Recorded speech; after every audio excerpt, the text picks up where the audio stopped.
I ignored his warning and went to the club with another guy. When I got back, Hey Reddit, it's my first time posting. I never thought I'd be one to air my dirty laundry online, but here I am.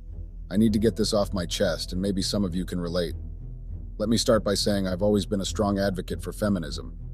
I believe in women's rights and equality, but I also believe in living my life on my terms. My husband Eric has always been supportive. At least that's what I thought until recently. My name is Anna and my husband's name is Eric. I am 26 and Eric is 27. Eric and I have been married for 5 years now. We met in college and clicked instantly. He's always been the steady, supportive type, while I've been the one pushing boundaries. Things have always been amazing for us, at least in the beginning. Eric understood me totally. He supported me, he was amazing and romantic, and I just thought things between us were great. Things between us were like a well-oiled machine, you know? We had this agreement from the get-go. I'd take care of the home front, and he'd handle all the bills and work stuff. It was a deal we made before tying the knot, and honestly, I was cool with it. He was the man, and I figured, why not let him take the lead? Plus, it gave me the time and space to dive into my own passions and pursuits, especially when it came to feminist issues.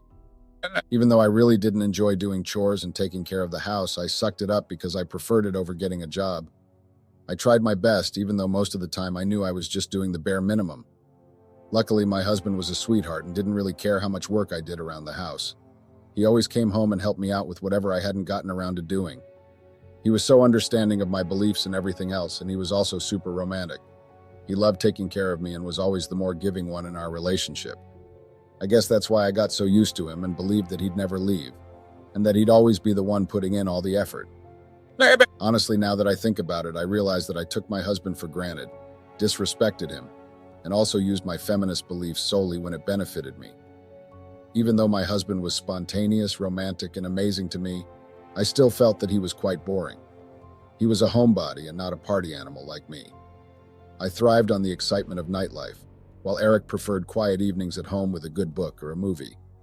Our differences in lifestyle started to create a rift between us, but I was too absorbed in my own world to notice how much it was affecting him. I loved the nightlife.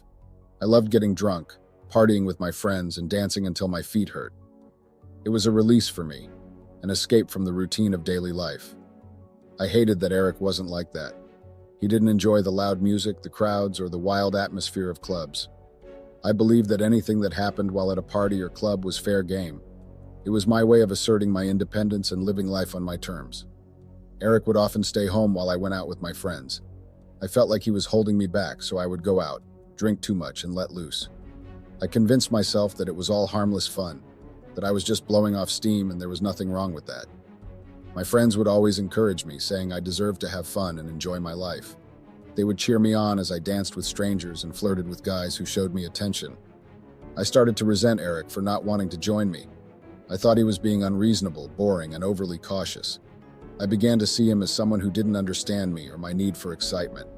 I felt justified in doing whatever I wanted because in my mind I was just living my truth and embracing my freedom. What I didn't realize was that my behavior was driving a wedge between us. Eric never complained about me going out, but I could see the hurt in his eyes when I came home late, smelling of alcohol and covered in glitter. He would try to talk to me about it, expressing his concerns, but I brushed him off, telling him he was overreacting and being controlling. I refused to see how my actions were affecting him and our marriage. Another annoying thing about me was that I believed whenever my husband didn't agree with whatever I said or wanted, then he was misogynistic or a hater of feminism. I always used that to attack him, bring him down, and as a chokehold on him. If Eric suggested that I should maybe take it easy with the partying or that we should spend more time together, I would accuse him of trying to control me. I would throw around terms like misogynist and anti-feminist to shut him down and make him feel guilty for having an opinion. I weaponized my beliefs to justify my actions and to silence any dissent from Eric.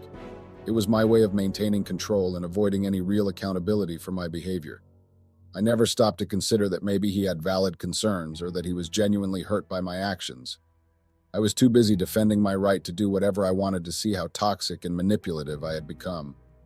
I was so caught up in my own world that I failed to see the cracks forming in our relationship. I was too busy chasing the thrill of the night to notice that the love and trust we once had were slipping away.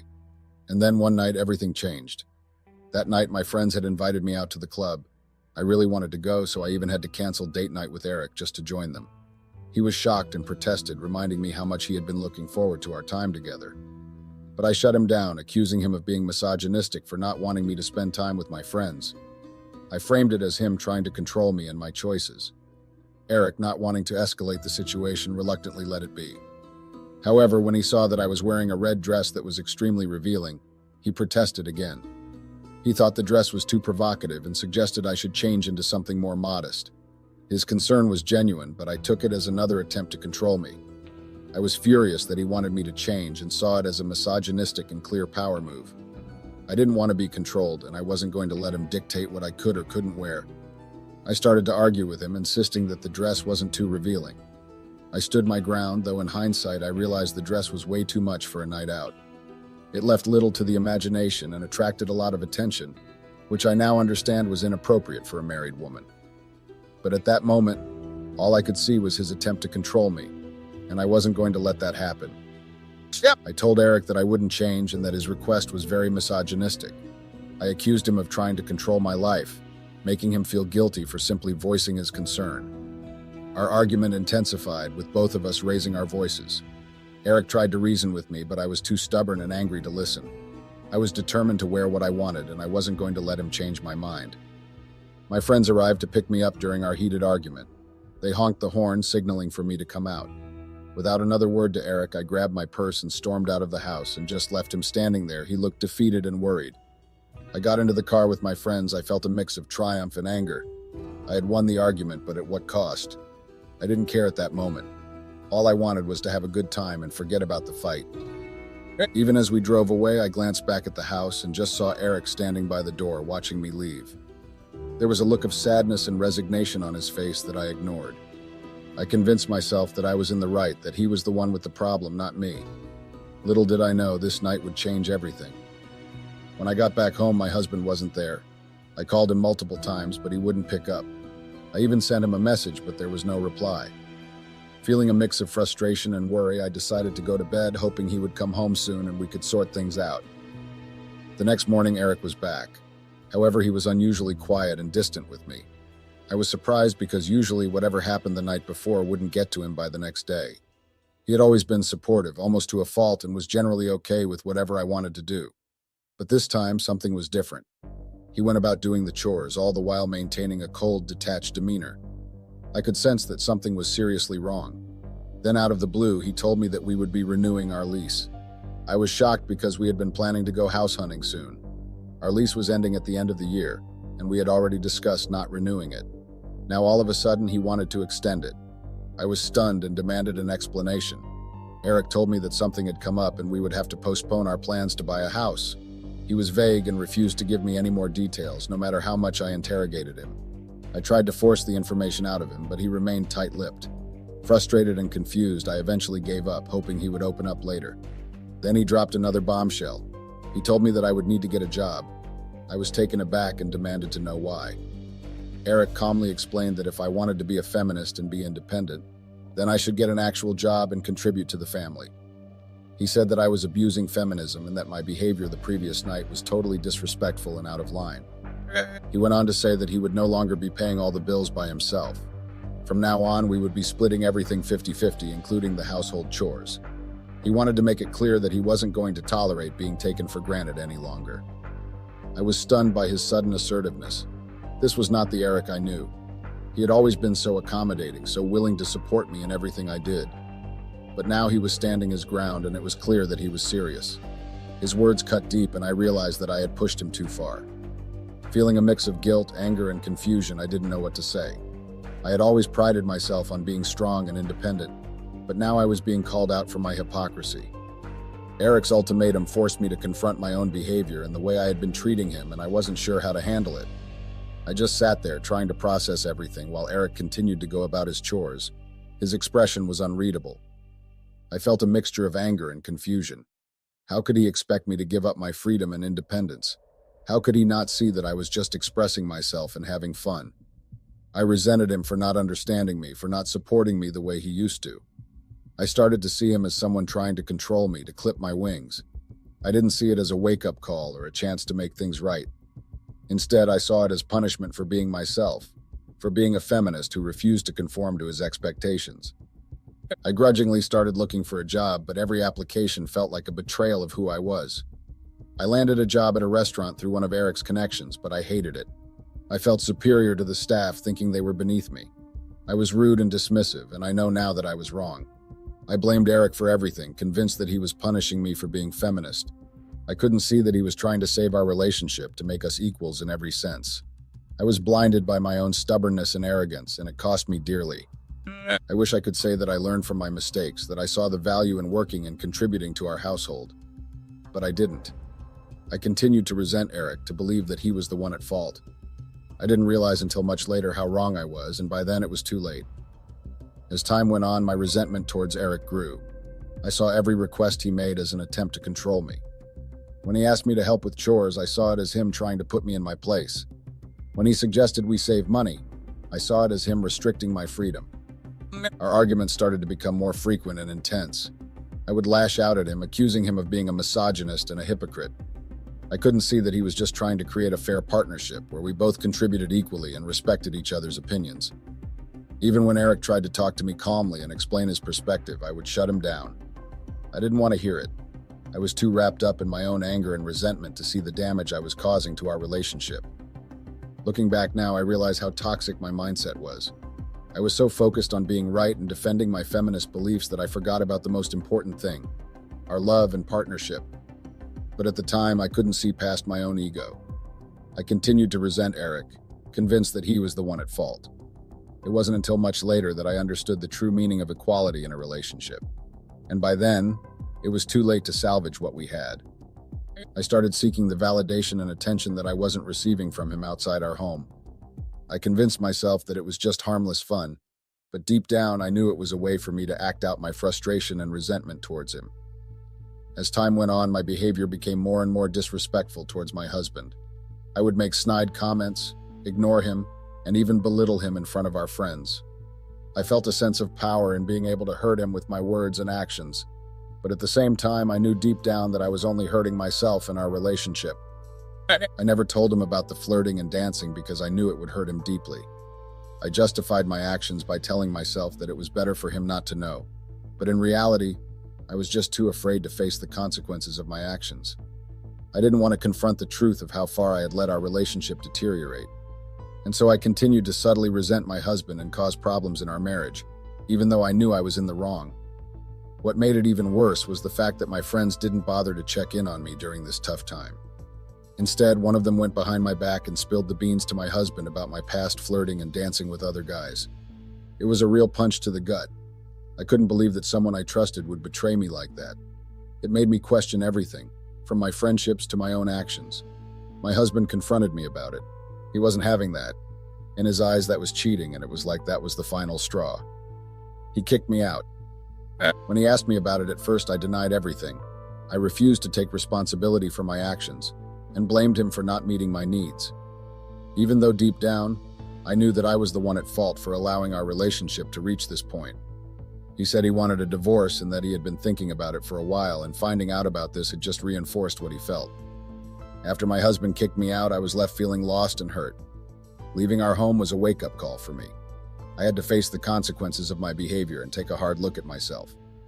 Returning to my parents' house after being kicked out by my husband was tough. I could see the disappointment in their eyes as they reluctantly let me back in. It was a harsh reminder of the consequences of my actions and the pain I had caused not only to my husband but also to those closest to me. Their disapproval was so painful, and that added to the already overwhelming shame and regret I was feeling. I knew I had let them down, and it was hard to accept. I felt like I had hit rock bottom with no one to turn to for support. I don't even know why I'm posting about my situation, but I guess I'm asking for help. I'm hoping for some guidance in this time of confusion. I feel lost. I don't even know where to start in putting my life back together. Update. I didn't expect this kind of response. I got a lot of hate, but also a lot of useful comments. To answer some questions, first of all, my husband is adamant about divorcing me and has refused to budge no matter what my parents and I have said. He said I've disrespected him way too much and that I also cheated. He said he would never forgive me and to stop disturbing him. So yeah, I guess that's done for. I deserve it, I guess. I'm still at my parents' place, and yes, I was fired from my job. I was rude, never did anything, and was downright horrible. The only reason I wasn't fired long ago was because my husband knew the owner of the restaurant. But the moment he kicked me out, he also got me fired, so that's done with. And no, I never slept with anybody. Stop asking me that, Reddit. I've been thinking a lot about what happened, and I realized that I made a lot of mistakes. I was disrespectful to my husband, and I took him for granted. I was also lazy and didn't contribute to our relationship or our household. I'm not proud of the person I was, but I'm trying to change. I'm going to therapy, and I'm working on becoming a better person.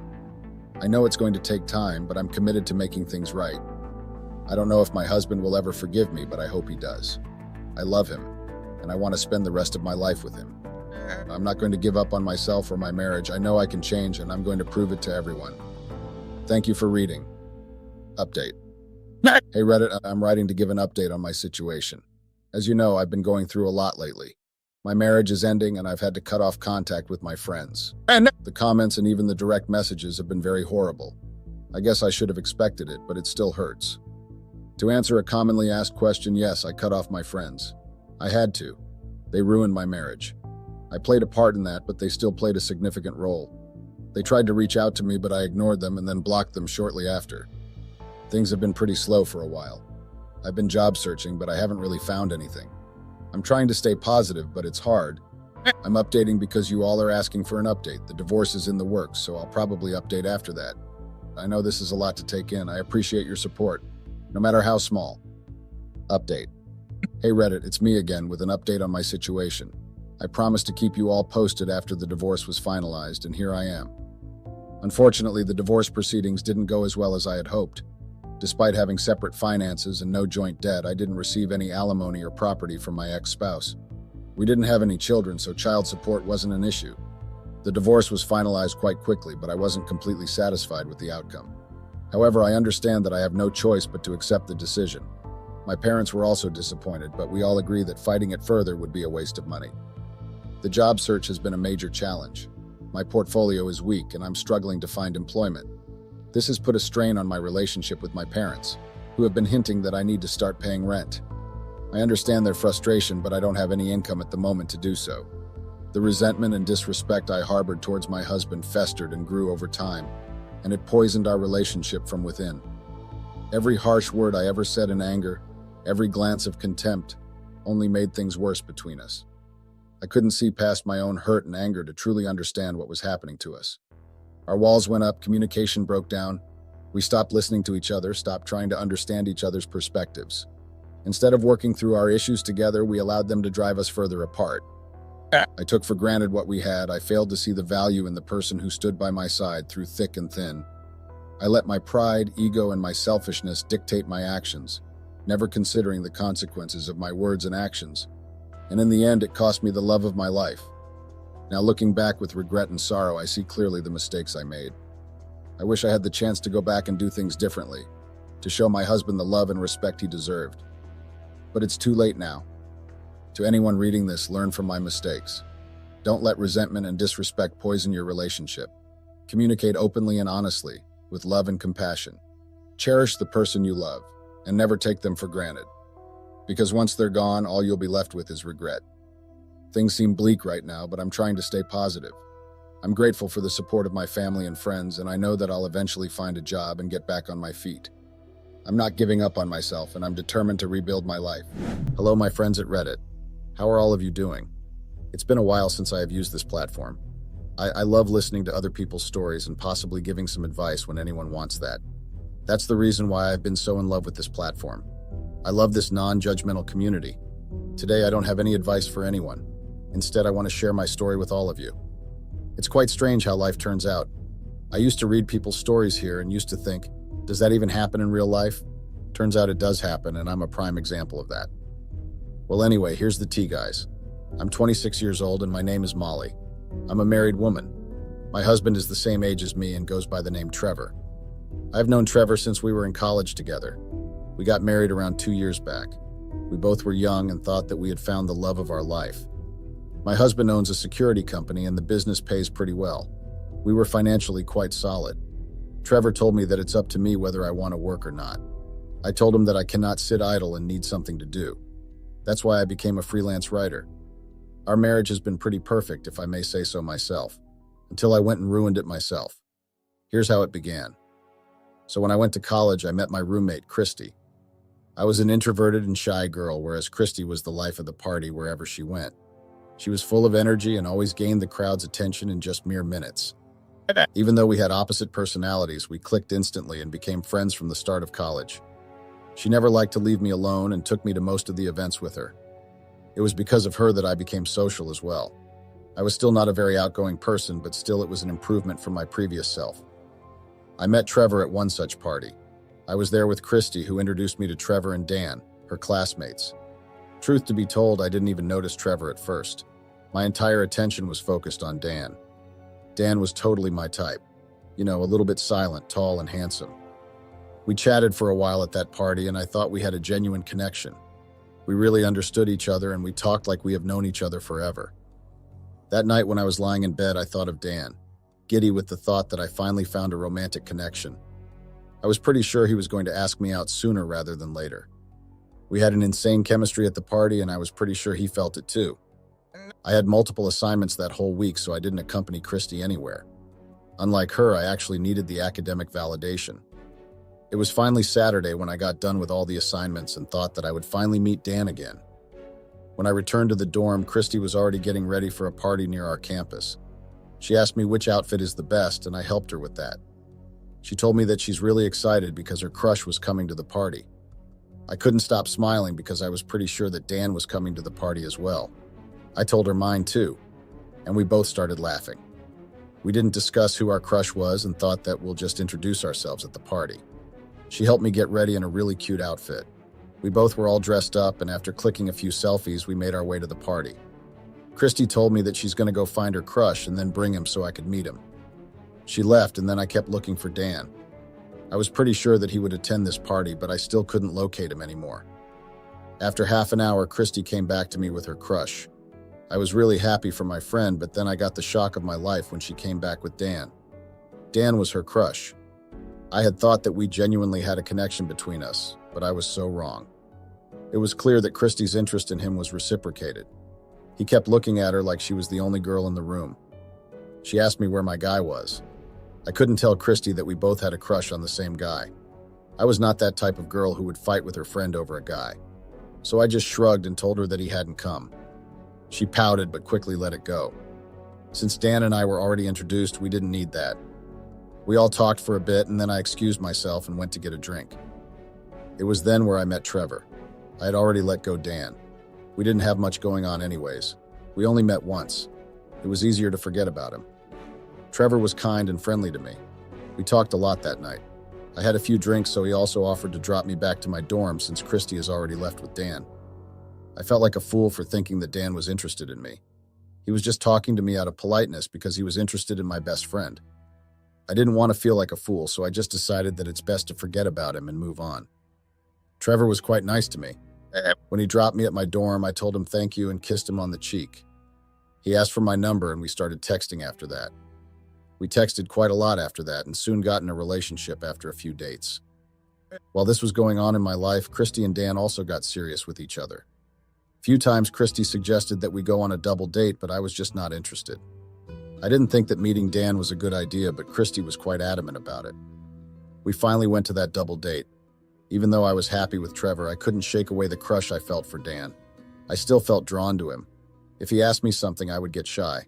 I didn't like feeling that way. Who the hell has a crush on their best friend's boyfriend? I started avoiding Christy and Dan.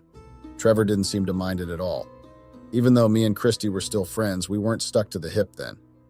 Time passed by and we all graduated college. I'd forgotten about Dan and was happy in life with Trevor. We loved each other and he kept me happy. When he proposed to me to marry him, it was an instant yes. Life was going pretty well. Our marriage life was nothing but a bliss until it all fell apart. After college, both Christy and Dan had gotten a good corporate job. They got married soon after us. We even attended their wedding. The crush I had on Dan felt silly. I still found him good looking, but the crush felt so ancient I moved on from it. After college, everyone got busy in their life and we rarely met. But around a year ago, everything changed. Me and Trevor got into a huge ass fight. It wasn't like we didn't fight. We used to have our disagreements, but this fight was like nothing like the fights we used to have. So what really happened was that I felt that my husband was hiding something from me. His behavior had changed. He started coming home really late, and he started taking calls where I couldn't hear him. It was very different from his usual behavior. I felt it was really shady that my husband was hiding something from me. This continued on for weeks, but one day when I finally had enough of this, I confronted him and asked him what the hell was going on. He acted like I was overreacting and that there were no changes in his behavior. This annoyed me even more. I told him to cut the nonsense and be honest with me. He straight up denied everything and told me that I was making a fuss out of nothing. We kept screaming at each other. I told him that if he was cheating on me, he should tell me clearly. He got mad that I thought so low of him. When I asked him to see his phone, he kept on saying that he cannot give it to me. I was so sure that he was cheating on me. I even told him that he should leave me if he has to cheat on me. We both were really mad at each other. It was the biggest fight of our relationship. I couldn't stay in the same place as him, so I went out. I needed a drink, so I went to this bar. I just wanted to drink martini and swallow all my hurt and anger, but turned out the universe had plans for me. While I was having my drink in silence, I heard someone calling my name. This guy came to my side and just stood there. When I looked up at him, it was none other than Dan. Yeah, it was the same guy from college. He was surprised to see me there. He asked me what I'm doing at a bar so late at night. I told him that I just needed a drink. He asked where Trevor was. I told him we got in a fight. I was already a bit tipsy by then, so when he mentioned Trevor, I got a little emotional and had tears in my eyes. Dan didn't fail to notice that. He sat down by my side and started talking to me. He was trying to comfort me with random conversation and lame jokes, and I was grateful for that. I got more drunk while talking to him. We talked for a good time. I asked him what's going on with him. He told me that he had come to the bar with some client and was leaving when he saw me there. I asked him where Christy was. He told me that she is out of town for work and wouldn't be back to town for quite a few days. I listened to him talking and laughing, and it felt like my crush was coming to life again. He was just so gorgeous. I might have been a bit too drunk because I lost all my filters. We were talking about college parties when he mentioned that we also met at one such party. I told him I remember. I got a crush on him that day. He almost spilled his drink when I said that. I realized what I said, but it was too late to take it back. It took him a moment to process everything. He then shocked me even more when he told me that he had a crush on me too. He told me that he really liked me and was smitten by me at that party. I couldn't believe him. This guy liked me too. We could have been something. The next thing I know, I'm not in my seat anymore and we are kissing each other. I don't remember exactly who initiated it, but we were kissing passionately like it was one-in-a-lifetime kind of opportunity. Dan took me to his car and we hooked up there. It was like there was nothing in this world except us. I loved feeling that way. I used to think so much about him, and now I was finally with him. It seemed too good to be true. I'd forgotten everything at that moment. I didn't remember that I was married and someone's wife. After we were done with the deed, Dan asked me if I wanted to go to his house with him. I almost said yes, but then remembered that my husband was at home waiting for me. I told him that I needed to go home. He nodded in understanding and dropped me back home. I came home quite late at night and found Trevor to be sleeping in the bedroom. I was grateful that he was already asleep because I didn't know what I would have said to him if he was awake. I took a shower and went to sleep as well. I didn't want him to smell a man's cologne on me or something in the morning. I was still not really sober, so I just went to sleep. It wasn't until the morning when I woke up with a killing hangover that I realized what happened last night. I couldn't believe that I hooked up with someone else when I'm married. I felt like throwing up, especially when that someone else was my friend's husband. I was so mad at myself for doing what I did. But what was done, and there was no way I could undo it. All I could do was forget it and never remember it again. I got up from bed and went to the kitchen to get some water as I had a killer headache. Trevor was sitting at the stool when I entered the kitchen. He asked me where I was last night. He was still pissed about the fight we had the previous day. I just gave him a vague reply about needing fresh air. I didn't know if he bought my excuse or not, but he didn't push it, and I was so grateful for that. I was having a terrible headache already and couldn't deal with Trevor's questions. Later that day, I got a text from an unknown number. When I opened it, it was from Dan. He texted me telling me that he couldn't forget last night. It was not signed, but it was clear that it was Dan. Who else would text me that? Even though I couldn't forget that night as well, I didn't even want to think about it. I didn't want to destroy my house because of temptation. I decided to cut to the chase and texted Trevor that it was best we forget it and pretend that it never happened again. Dan texted me back that it was impossible for him to pretend that. He said he wanted more time with me. I kept telling him that it cannot happen again. He started calling me after that. Thankfully, Trevor was not at home that time. I picked up the call with the decision to tell him firmly to forget everything. But Dan had also thought the same thing. He started telling how life was giving us another chance to know what we could have been those years back. He said it was magic what happened between us, and we had to explore more of it now. I'm ashamed to admit that everything he said was so tempting that I was convinced. I told him that if we did this, then we had to make sure that this does not reach anyone. I didn't want our spouses to get to know this. Dan agreed immediately. He said he doesn't want Christy or Trevor to know this either. He said this will be just our secret. Dan told me that he will send me the location where we were going to meet the next day. The next day, after Trevor left for office. I got dressed and left for the location Trevor had sent me. It was a good location. It was on the very outskirts of the city. Noon came to this side and I was so thankful for that. I parked my car next to Dan's truck. I then went to join him in his truck. He kissed me instantly and soon we were making out. Making out with Dan was so fun. It was like the whole world used to blur out and it was just us. And that's how my affair with Dan began. He used to find random locations where there were close to zero chances that anyone would see us. We didn't get any hotel room or anything because we didn't have any evidence of us being together anywhere. Christy came back to town after her work trip. Dan said that he was being careful and that no one will ever find out.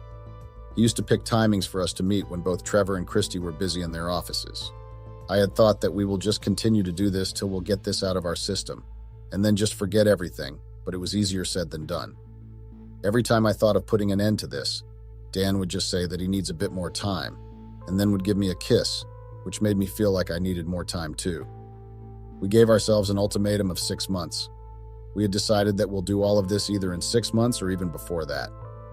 Me and Trevor had started being distant with each other after that fight. Part of the reason was also that I used to feel guilty in front of him, but that fight had created a big distance between us. I suspected that it was another woman, but I was involved with another man as well, so I stopped prying at what he was doing. We just maintained our distance. It was so contrast to what we used to be earlier in our marriage. One day, Trevor told me that he was going out of town due to work reasons. This gave me another idea. I was tired of meeting Dan just in his truck. I needed more time with him and somewhere out of a vehicle. When I told him this, he didn't agree at first. He said there was a lot of risk, but after a bit of convincing, he agreed. After Trevor left in the morning, I told Dan to come over. I had switched off the security cameras placed outside our home. It was all clear. Dan came over soon after Christy left for work. I took Dan to the guest room. I was so happy to have him there. We hooked up and Dan left shortly after. Trevor was gone for 2 days, so the next morning I insisted to Dan that he comes over again. He was a bit hesitant of us getting caught, but still agreed. He came over and we went to the guest room. I was so lost at that moment that I didn't notice when the front door opened. Dan was on top of me when the door to the guest room opened and Trevor walked in on us. As soon as the door opened, we froze. Trevor wasn't supposed to come back home till the next day. I was so shocked to see him there. He was just as shocked or maybe even more. Before I could say anything to him, he just slammed the door and went out. Dan quick rolled off me and I got dressed and ran after Trevor. He was not in the living room. I went outside to look for him, but his car was also not there. Dan came out as well. We both had ruined our home. We didn't say anything to each other and then he just left. He probably went to Christy to make sure Trevor doesn't reach her before him. I kept calling Trevor because I was scared that he doesn't do anything rash. He had always had a temper and I didn't want him to do something irrational. He never picked up my call. Dan called me later to tell me that Trevor had called Christy and now she was furious at him. He said that we cannot talk again and I just hung up on him, already knowing what he said. I kept waiting for Trevor to come back home, but he didn't. The entire day passed like that. I even called his friends and in his office, but no one knew where he was. I fell asleep on the couch only while I was waiting. It was around midnight that Trevor finally got back home. He was mad as hell. When I tried to go near him, he just pushed me away. I tried to say something, but he told me to keep my mouth shut. He said he had seen enough and there's nothing I could say to him which would make it okay. To be honest, I understood his anger. It was very well justified, but I still didn't want it to end our marriage. I know it was very selfish of me, but I just couldn't watch my house get destroyed just like that. I kept telling Trevor how it was just a temptation and meant nothing else. I tried to reason with him how it was just physical. There were no emotions involved. It It was the wrong thing to say because when I said it, he got even more upset. He threw away the vase kept on the table and told me to get out of his house by the next morning. I told him that he cannot kick me out of the house. We had built the house together. I had designed everything by myself. We had so many memories here, but he just laughed and said that if I didn't, I'll have to face the consequences in a much worse way. He said that and stormed to the bedroom. I sat in the living room with my head in my hands. The reality that I had ruined my life finally sunk in. I ruined my beautiful marriage just because of a meaningless affair. I thought that I deserved one more chance. One small mistake cannot end all those years I had spent with Trevor. I thought that his anger might cool down a bit in the night, and then I can try to convince him in the morning about me giving me one more chance. I decided that I was going to give all my efforts if Trevor decided to give me one more chance. I decided to not leave the house like he had asked and instead to stay and try to talk to him. The next morning, when Trevor woke up and found me downstairs, he got pissed. Like really, really pissed. He asked in a very harsh tone what I was still doing here. I told him we needed to talk, but he just said that I should have talked to him before going to bed with another man. I told him to listen to me just one time, but he was not interested. He was just screaming how I betrayed him, and that too with his friend. He even abused Dan and said how we both were disgusting human beings. He asked me how I could do that to him. I had no answer for his question, so I just stood there with my head down. He looked at me with so much hatred in his eyes and told me how he came home earlier because he wanted to spend some quality time with me, but never knew that I was such a horrible person. Yet, he told me to leave his place as soon as possible and to never show him my face again. He himself brought my suitcase and asked me to get out of there. I was ashamed and embarrassed that I was being thrown off like that. I was humiliated enough and decided it was best if I left then. I thought that maybe staying time apart will give him some perspective and he'll forgive me. I left the house and went to stay at my sister's place in the same town. She was really mad at me that I cheated on my husband, but because she was my only sibling, she had to come to my rescue. I decided that I'll stay at her place for a few days, and then maybe I'll go back and live with Trevor or find something else of my own. I kept texting Trevor, hoping for a reply or something, but I didn't hear even a peep from him. He used to see my texts but never respond. A few days passed like this and I was already a mess. I missed Trevor. My mind kept going back to the time when we were together and happy. It seemed like such a long time ago. I was genuinely regretting what I had done. I thought I was in my lowest phase of my life. I had lost my husband and my home. I didn't think anything much worse could have happened, but I was turned wrong. It had been 2 weeks since I went to a coffee shop to get a coffee. I was sitting in the coffee shop when a strange man came and sat in front of me. I was quite shocked as to what was happening when he called me by my name and said hello. He gave me a smile which really creeped me out. I asked him how he knew me. He didn't reply to my question. He told me that he is from a bank. I had never heard of that bank. Yeah. He said they have been trying to contact me for a week, but I never gave them any reply. I didn't understand why these people wanted to contact me. I didn't have a bank account in their name. I asked him what he wanted to talk about. He brought out an envelope and told me that he wanted to give this to me. He said they went to my mentioned address, but they were told I don't live there anymore. I was still confused as to what the hell this guy was talking about. I opened the envelope and found a credit card bill in my name. It listed so many expenses that I got a whiplash.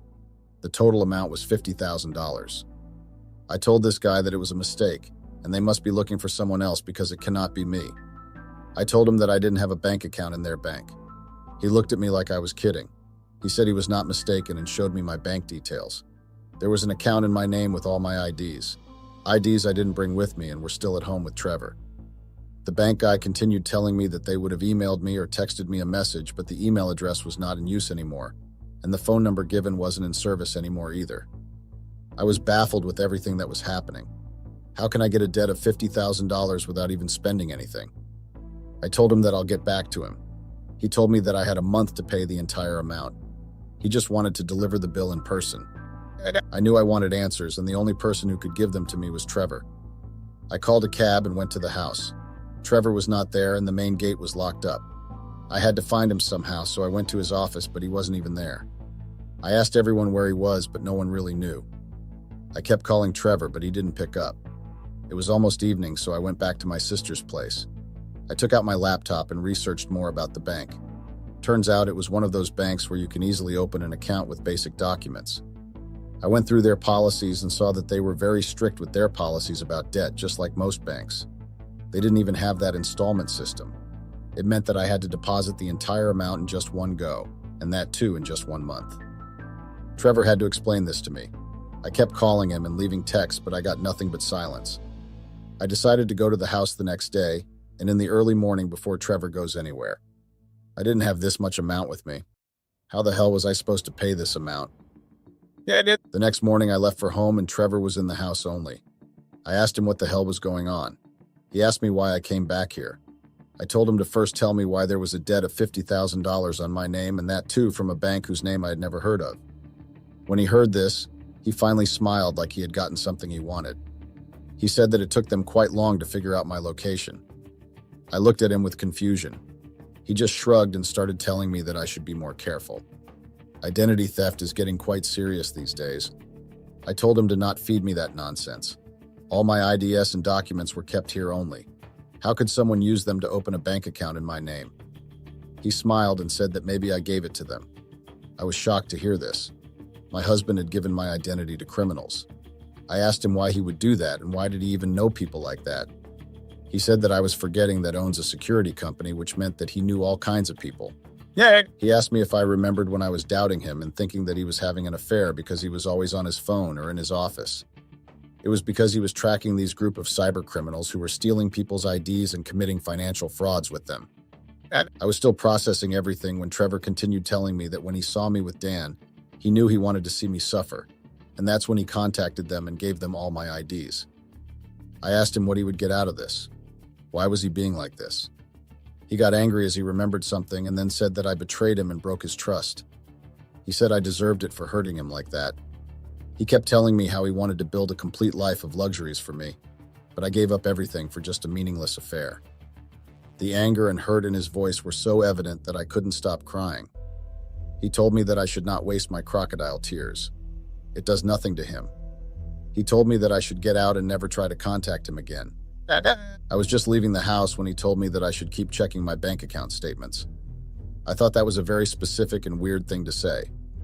As soon as I left the house, I opened my phone and checked the balance of my personal account. This was my personal account, and all the money from my freelancing work was credited to this account. I didn't have a habit of checking my bank balance regularly, but I still knew that there should be a decent amount in this account. Imagine my horror when I found out that my bank account was in the negative. I checked the transactions and saw that someone had withdrawn all the money from the account using my credentials. I was so hurt and pissed that I started crying right there. I didn't think anything worse could happen when Trevor threw me from the house, but this was nothing I could have thought of. In the span of a few days, I had lost my husband, became homeless, and now I was broke with a debt of $50,000. I couldn't stop crying.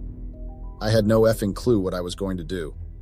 I somehow controlled myself and went back to my sister's place. She got worried when she saw me with puffy eyes. I told her everything. She told me that we could file a complaint, but I told her it wasn't going to do us any good. These are really sharp cyber criminals. They covered their tracks well, and there was nothing that we could do now. She calmed me down and told me that we'll figure something out. I just kept crying in her arms. Few days passed like this. After that day when Trevor caught us, I had not heard a word from Dan or Christy. I wouldn't have called him, but I was desperate for help and thought that maybe I could get a loan from him. When I called him, he picked up, but his tone was completely different from what it used to be with me. He asked me quite harshly why I had called him. I was quite taken aback with his tone, but still told him that I needed his help. He said that he cannot do anything. He had finally convinced to give him another chance.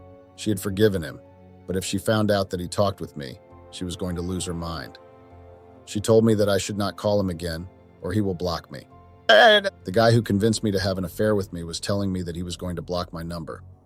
I was officially at rock bottom. There was no one who was going to help me. I decided to get whatever work I could get to take it. If everything was already not enough, Trevor also sent me divorce papers. His lawyer said I could contact my lawyer, but I didn't have any money to afford a lawyer and then seek alimony. I didn't have the energy for that, so I just signed wherever they asked. They said that they'll contact me as and when required. So yeah, that's it, guys. That's the summary of everything that had happened in the past days. From having a sweet and a perfect wedding life, I got to this homeless and broke life. Karma is really real. It got me back from my affair with Dan. Even though I'm really hurt with what Trevor had done with me, I couldn't fault him. When he loved me with everything. So how could I expect him to take his revenge half-heartedly? He wasn't that type of guy to do things half-heartedly. Currently, I'm working non-stop at writing for small companies. It's nearly not enough for what I need right now, but it's still better than nothing. I'm still crashing at my sister's place. It was a good thing that she lived alone. Otherwise, I didn't know what I was going to do. Currently, I have no idea what is going to happen, so I'm just figuring out one day at a time. Thank you guys for listening to my story. If you have any comments or suggestions, please leave them here.